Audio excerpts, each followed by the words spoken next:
Glenn, and once again, we're going to be looking at the Arab-Israeli Wars. This is essentially part 2 of the introduction. Um, we're going to get into it here in just a minute. I wanted to say that I've been adding capabilities to my video recording system, so hopefully this one will go a little bit smoother and a little bit better. And since I first started filming till now, we've had a major war break out in the Middle East. Uh, this is coincidental timing, as I've noted on my first page, um, but it does go to show the importance of wargaming from a historical standpoint, and maybe it'll allow us to better understand what happened in 1956 and 1948, which led up to the events of today. All right, so what we're looking at here is essentially a modified scenario. And I can modify my own scenario because I am playing solitaire, right? So I can make things a little bit different than what the game is set up for. So in this particular case, the scenario is Ageila, and it is essentially in the one of the central routes through the Sinai Desert. Now, a lot of you may or may not know what happened in 1948. In 1948, there was essentially a Palestinian mandate. The British controlled the region. They withdrew. That led to the 1948 war, where Israel essentially took a lot of territory. What happened in 1956 was a lot different. In this particular case, in 1956, Abdel Nasser of Egypt was starting to rule. He was a former general, I believe, and very, very, very powerful in the area. And he decided to nationalize the Suez Canal. Well, the British and the French didn't want that to occur. So they tasked Israel to go and attack. There's a lot of diplomatic stuff going on behind the scenes. But essentially, the Israelis decided to attack, went through the Sinai Desert, had like a northern route and a southern route. And this was part of the central northern route to the Suez Canal. Now, for this particular scenario, I wanted to be, because some of the scenarios are kind of unbalanced in the game, so I wanted this to be a very focused scenario. What's going to be happening is the Israelis are going to be attacking from here, okay, and they're going to be assaulting a defensive perimeter here. And what happened historically was the Egyptians held out for quite some time. The only thing which really stopped that particular battle was the intervention of the British and the French, making some demands, and essentially Egypt saying, okay, that's enough is enough. However, at this point, the Israelis using, and I don't want to be too unkind to the French, they were using AMX-13 tanks, which were very lightly armored, not super powerful, kind of fast, but they did the job. And they were using those to assault. They had a couple Shermans and some infantry divisions. In this particular case, I've got them being carried by trucks.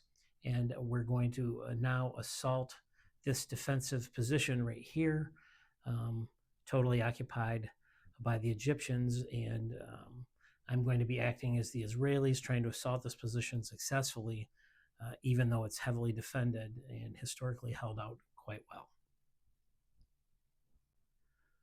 So my strategy for this first attack is I've got the Israeli AMX-13s coming over here on the left flank, and I have the Shermans and the infantry units primarily hiding behind some dunes on the right flank, just for movement point purposes and everything else.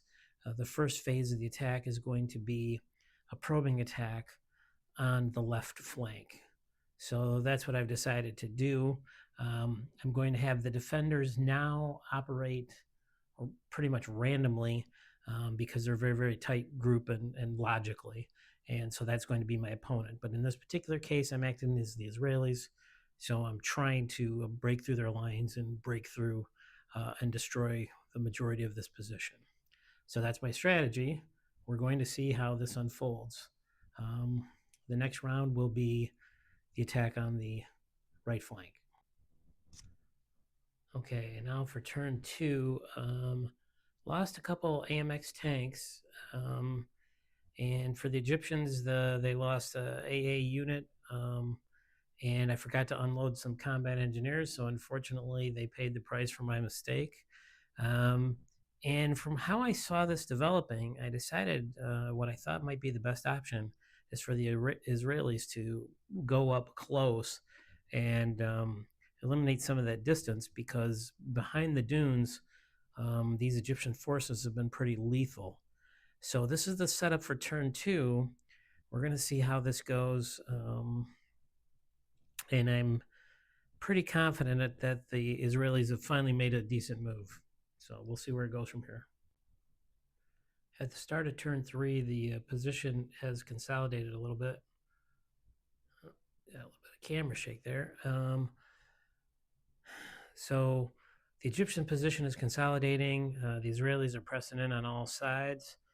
Made another mistake, lost another engineer unit and a scout unit. I totally wasted those on the Egyptian half. The Egyptians did knock out a couple of infantry units, so that's actually pretty impressive for their firepower, and they've consolidated in a pretty nice manner. I'm going to have the Israelis do a movement, and then we're going to rock turn three. We're going to see what ends up happening. I've decided this is going to be a 5-turn game, so we're going to be able to call it in about 3 more moves. All right, here we go. Turn 3 combat is about to begin in just a minute. Okay, so the setup for turn 4 is very interesting. Essentially, the Egyptians are collapsing into a pocket. The Israelis on the left flank have decided to step back a bit and start taking some pot shots. The right flank has been decimated harder than I thought it would be. And they lost their Shermans, which really surprised me. So now the Egyptian artillery was essentially wiped out, the 107 millimeters, which I think in the actual battle were 18 25-pounder guns left over from the British. But anyways, that's what's happening. The Egyptians are collapsing into the central pocket, essentially one force now, and the Israelis are starting to take pot shots at them. So we're going to see how turn 4 develops, and then turn 5, I'll try to give you some sort of victory conditions, who I think won. All right, after turn 5, the pocket completely collapsed. Both the Israelis started to withdraw on the ends because they really didn't have enough strength to mount a counterattack. The Egyptian units at the very end, had a 2-to-1 advantage. As far as units go, quality units, not counting the trucks, which I'm not going to for this scenario. So as far as turn 5 goes and the victory conditions goes, I'm going to call this a minor Egyptian win. So my tactic was not successful. I had some great luck on the left flank and was going there until about the end of turn 3. Then it kind of all fell apart. I kind of wish I would have consolidated and then maybe went after one flank instead of splitting my forces. And I'm really surprised I lost the Shermans. I'm really surprised at the strength of their infantry units, but historically, this is pretty close to what happened. The Egyptians held out up to 36 hours, and they did very well with their infantry units and their limited artillery.